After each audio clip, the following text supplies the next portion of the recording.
We've been a leader in banking for more than 100 years.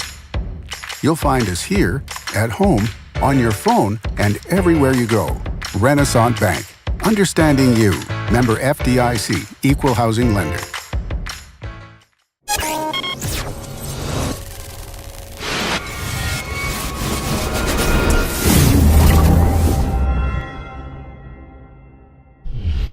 Sponsored by Renaissance Bank.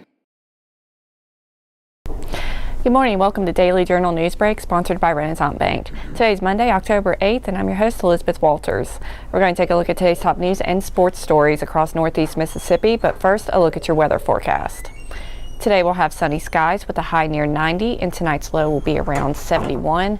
And over the next 3 days, on Tuesday we'll have partly cloudy skies with a high at 87 and a low of 72. And on Wednesday we'll keep an eye on Michael in the Gulf. We're expected to have an 80% chance of thunderstorms with a high around 81 and a low of 62. And on Thursday, fall-like temperatures finally arrive. We'll have sunny skies with a high of 72 and a low of 49. And here's a look at some of today's top headlines.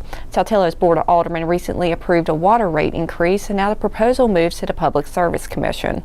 The Alderman tentatively approves the increase in order to cover construction and the increased cost of buying river water. The PSC now has to approve the proposal because some of the customers served by the Saltillo Water Department live more than a mile outside of city limits.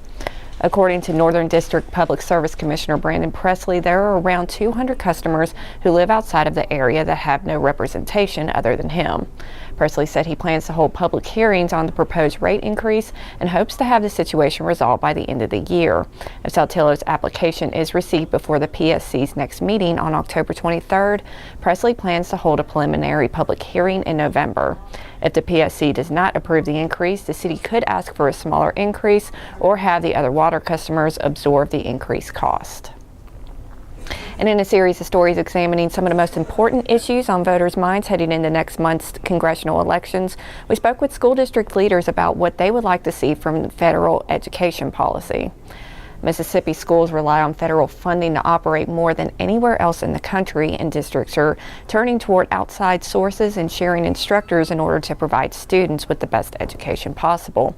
According to the Mississippi Adequate Education Program, Mississippi's public school districts will be underfunded by over $213 million during the 2018 fiscal year, and around 15% of the state's education budget comes from the federal government.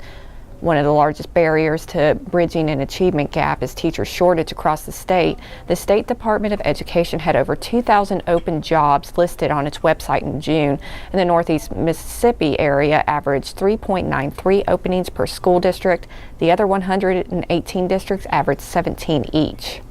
In rural school districts, the Global Teaching Project is providing a partial solution to the teacher shortage and combines support from in-school teachers, video lessons from college professors, and video tutoring sessions from college students at schools like Yale, Stanford, and the University of Virginia.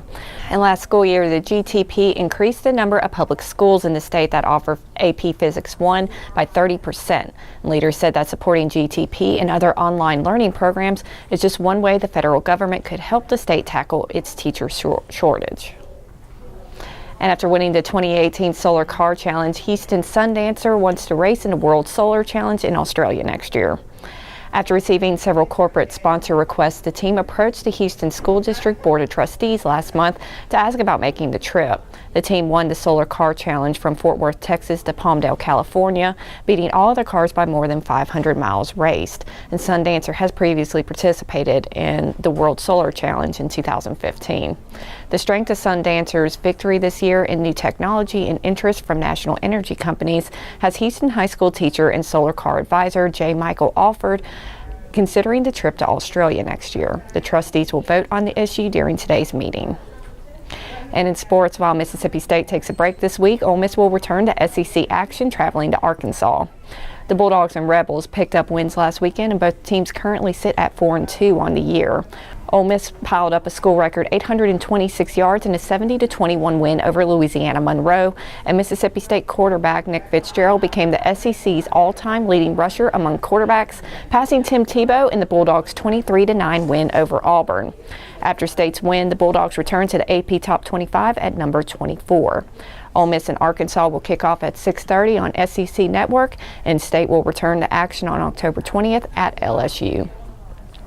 And that does it for Newsbreak on this Monday. Don't forget that this show is just one of the many online offerings courtesy of the Daily Journal that gets you news off the page and on the go. Each story discussed today on Newsbreak can be found in your Daily Journal or online at djournal.com, where you can find a new episode of Newsbreak each weekday morning. Thanks for joining us. I'm Elizabeth Walters. Have a great afternoon.